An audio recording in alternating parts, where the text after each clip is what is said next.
De retour d'une partie de chasse, Ordelis qui se déplace à ski sur la surface pourrie de la glace est sur le point d'atteindre le camp lorsqu'une tête diabolique jaillit de l'eau juste devant lui. Il se retourna et s'enfuit en poussant de toutes ses forces sur ses bâtons de ski et en criant à Wild d'apporter son fusil. L'animal, un léopard de mer, jaillit de l'eau et le poursuivit, bondissant sur la glace avec la démarche particulière d'un phoque sur la terre ferme. Bonjour à tous, ce que vous venez d'entendre, c'est le récit d'Ernest Shackleton, qui était le capitaine de l'expédition Endurance. Mais aujourd'hui, on va s'intéresser à un moment bien particulier, qui est leur rencontre avec un animal que je trouve fascinant, le léopard de mer.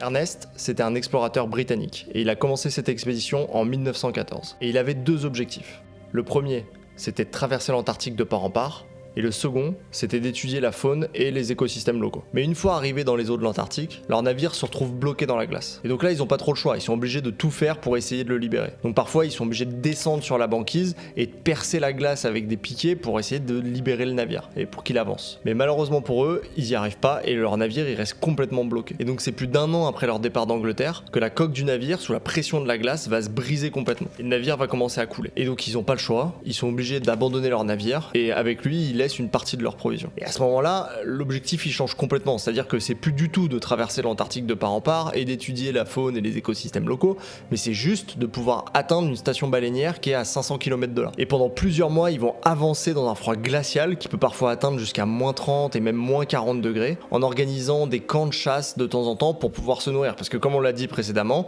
ils ont laissé une partie de leurs provisions dans le navire, donc ils n'ont pas du tout assez de rations pour tenir la traversée. Et un jour, ils vont tomber sur le léopard de mer. La bête ressemblait à un petit dinosaure avec un long cou serpentin. Après une demi-douzaine de sauts, le léopard de mer avait presque rattrapé Ordelis lorsqu'il fit une volte-face inexplicable et plongea à nouveau dans l'eau. À ce moment-là, Ordelis avait presque atteint le côté opposé de la banquise. Il était sur le point de traverser pour se mettre à l'abri lorsque la tête du léopard de mer sortit de l'eau juste devant lui. L'animal avait suivi son ombre sur la glace. Il s'élança sauvagement sur Ordelis, la gueule ouverte, révélant une énorme rangée de dents en forme de scie. Les appels à l'aide d'Ordelis se transformèrent en cris et il se retourna pour s'éloigner de son agresseur. L'animal bondit à nouveau hors de l'eau pour le poursuivre, juste au moment où Wild arrive avec son fusil. Le léopard de mer repère Wild et s'élance pour l'attaquer.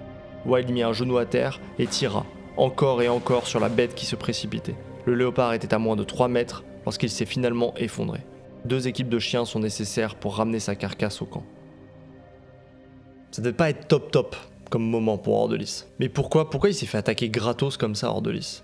Pour essayer de comprendre, on peut déjà commencer par analyser les méthodes de chasse du léopard de mer. Et en fait, il en a 3 qu'il utilise principalement. La première, c'est la poursuite aquatique. Il n'y a pas besoin de beaucoup de détails, mais en gros, il nage en poursuivant sa proie jusqu'à l'attraper. La deuxième, c'est la chasse à l'affût. Et il utilise une sous-technique qui est la chasse du crocodile. C'est-à-dire qu'il planque sa tête dans l'eau, il laisse dépasser que l'arrière de son corps, et il s'approche doucement de la rive.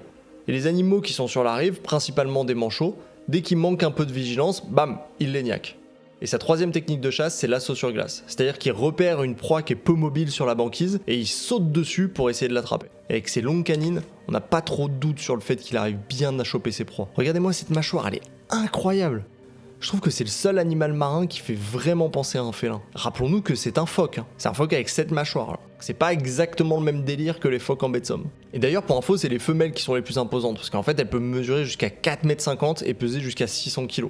Mais on en revient à notre histoire. Comme on l'a vu, Ordelis, ce qu'il a subi, c'est l'assaut sur glace. Donc vu qu'il était peu mobile, il était à ski sur la banquise, c'était une proie parfaite pour le léopard de mer. Mais du coup, est-ce qu'il a l'habitude, le léopard de mer, de chasser des êtres humains ? Parce qu'en réalité, ça arrive pas souvent que t'aies des humains à ski sur la banquise. Et du coup, qu'est-ce qu'il mange d'habitude ? En fait, il mange majoritairement du krill. Vous savez, le krill, c'est ces petites crevettes là. Mais il va aussi se nourrir de mammifères, comme d'autres espèces de phoques par exemple, et des oiseaux marins comme les manchots. Donc en gros, que des espèces qui vivent dans le même habitat que lui, donc la zone polaire et plus particulièrement l'Antarctique. Et en Antarctique, il y a aussi des orques. Et les orques, c'est un des seuls prédateurs directs du léopard de mer. Et c'est pour ça que le léopard de mer, c'est pas un super prédateur. C'est parce qu'il peut être prédaté par des orques et parfois par des grands requins blancs. Alors après tout ce qu'on s'est dit, on peut avoir l'image que le léopard de mer c'est un prédateur sanguinaire qui est prêt à s'attaquer à la première proie qui passe par là. Mais on va essayer de déconstruire cette image parce qu'elle n'est pas du tout fidèle à la réalité. On estime le nombre de confrontations musclées entre le léopard de mer et les humains à moins d'une dizaine. Mais on va pas trop dédramatiser quand même parce qu'on connaît un cas d'attaque mortelle. La victime de cette attaque, c'était Christy Brown, une biologiste britannique, et en 2003, elle s'est fait noyer par un léopard de mer pendant une expédition biologique. Et c'est intéressant de constater qu'elle s'est fait noyer et pas dévorer, parce qu'on a listé ses méthodes de chasse au léopard de mer, et on a bien vu que c'était pas dans ses habitudes de noyer ses proies pour mieux les manger après. Mais malheureusement, on en connaît encore assez peu sur l'espèce pour vraiment tirer une conclusion, donc encore aujourd'hui, on sait pas vraiment pourquoi elle s'est fait noyer. Et la mort de Christy Brown, elle a pas mal choqué à l'époque. Il y avait des articles de presse qui titraient Léopard tueur en Antarctique. Et ça a renforcé cette idée que les prédateurs sont un danger pour l'homme. Alors qu'en réalité, on le sait qu'aujourd'hui, la grande majorité des prédateurs ne sont pas du tout un danger pour l'homme. C'est pas parce qu'il y a des exemples d'attaques que des espèces entières sont dangereuses pour l'homme. Et c'est comme pour les humains, chaque individu est différent. Et juste après, on verra que c'est possible de cohabiter sans rapport de force, qu'il suffit juste de comprendre pour avoir les bons gestes. Mais il y a toujours cette image de manger ou être mangé. Et je me pose la question, est-ce qu'à l'époque d'Ernest, notre vision des prédateurs était la même ? Et grâce à Jean-Baptiste Charcot, qui était un explorateur polaire de l'époque, qui était d'ailleurs aussi médecin, officier de la marine, champion de France de rugby à 15 et double médaillé d'argent de voile aux Jeux Olympiques, et c'est pas une blague, hein, JB c'est un méga crack, on a un récit passionnant de l'époque. Celui de son sentiment face à ces hommes qui hissent un léopard de mer tout juste chassé sur leur bateau. C'est étrange comme les hommes de l'équipage, qui sont de braves gens, doux et bons avec les animaux qu'ils élèvent à bord, prennent plaisir à ces meurtres et s'excitent à ces destructions. Il est vrai que les chasseurs qui, eux, tuent sans nécessité, uniquement par plaisir, donnent le mauvais exemple. D'ailleurs, tous les raisonnements n'arrivent pas à entamer cet instinct, reste de barbarie qui fait croire aux hommes, même les meilleurs dans la vie ordinaire, qu'ils donnent, en se livrant à cet exercice inutile, une preuve de vaillance et de bravoure. Pourtant, à l'époque, quand il y avait des biologistes qui partaient en expédition pour étudier des animaux plutôt méconnus comme le léopard de mer ou plus largement d'autres prédateurs, il y avait souvent des actions de chasse. Et d'ailleurs, leur carnet d'observation, il ressemblait souvent à ça. Léopard mâle, tué et ramené au camp. Léopard femelle sur le rocher à marée basse, tué et ramené. Et donc même dans cette situation, il y avait des hommes qui se questionnaient quand même sur la chasse aux prédateurs. Et ça, c'est super intéressant. Et c'est peut-être ultra prétentieux de penser que c'était pas le cas, mais en fait, j'avais vraiment cette image de zéro questionnement. Mais bon, il y avait quand même pas beaucoup de défenseurs des prédateurs à l'époque. Mais aujourd'hui, du coup, est-ce qu'il y a des gens qui défendent ouvertement les prédateurs ? Et ben en fait, oui. Et la première défenseuse des léopards de mer, c'était Lisa Trotter, qui en 1969 a eu le courage de plonger avec eux pour les représenter et pour les défendre. Et grâce à elle, il y a beaucoup d'autres biologistes qui ont compris que plonger avec des animaux réputés comme dangereux, ça servait à leur cause et ça permettait de mieux les défendre. Parce que comme vous pouvez vous en douter, le réchauffement climatique et la fonte des glaces menacent directement le léopard de mer et tout son écosystème. Et grâce à Lisa, aujourd'hui on va pouvoir s'intéresser à Paul Nicklon, qui est un photographe et biologiste spécialisé dans les zones polaires et qui a plongé à plusieurs reprises à la rencontre du léopard de mer. Et c'est grâce à lui que je me suis intéressé à cet animal. Il fait des photos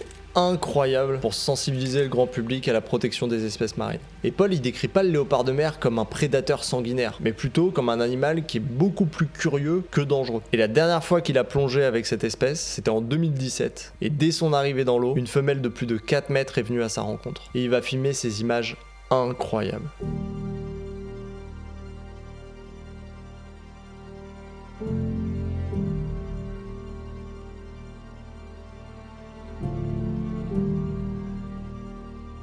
Ça fait un peu peur, mais Paul il a la bonne posture, il a les bons gestes, il tient sa caméra devant lui et il fait en sorte de pas tourner le dos à cette femelle. Donc elle peut s'amuser à mordiller la caméra et à regarder son reflet dans l'objectif.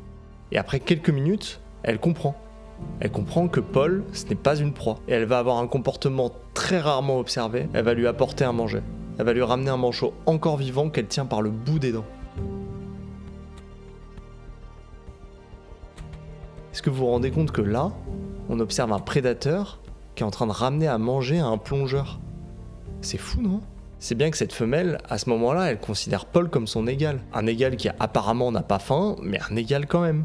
Même si ça se fait pas de refuser, Paul, par politesse, il va pas commencer à retirer sa combi et à casser la croûte avec le léopard de mer. Mais elle comprend pas ça. Elle se dit que si Paul ne mange pas le manchot, c'est que c'est la proie qui a un problème. Donc elle repart, et elle revient avec un autre manchot, qui cette fois est mort. Et elle le laisse devant Paul. Elle le laisse flotter devant sa tête en attendant qu'il le saisisse. Et elle attend. Et elle regarde Paul avec ses yeux incroyables.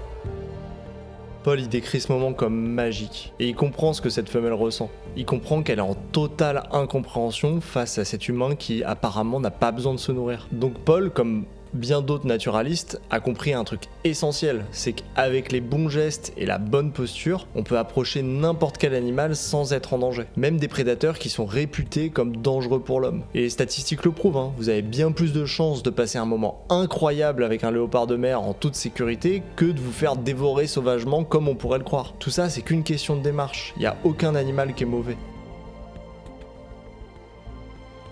Si vous avez aimé cette histoire, dites-le moi en commentaire et pensez à liker la vidéo. La prochaine aventure animalière arrive dans 2 semaines, donc abonnez-vous. À bientôt!